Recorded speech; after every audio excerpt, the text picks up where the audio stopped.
आजच्या ताज्या घडामोडींच्या मध्ये जर महत्त्वाची ठरली असेल कुठली घटना तर ती म्हणजे पाकिस्तानच्या गृहमंत्र्यांचं घरच पेटवून देण्यात आलं।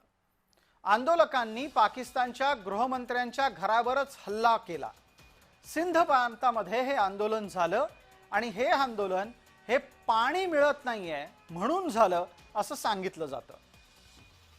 सिंध प्रांतातल्या निदर्शकांनी सिंधचे गृहमंत्री जिया उल हसन लंगर यांच्या घराची तोडफोड केली, घराची जाळपोळ सुद्धा केली। हे सगळं प्रकरण पाणी का देत नाही इथून सुरू झालंय आणि आता ते टप्प्याटप्प्याने अधिकाधिक हिंसक होऊ लागलं आहे।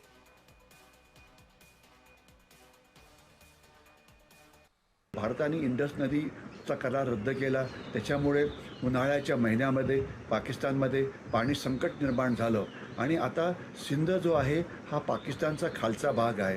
पाकिस्तानमधली सर्वात जास्त पाण्याची जी टंचाई आहे ती तिथे आहे।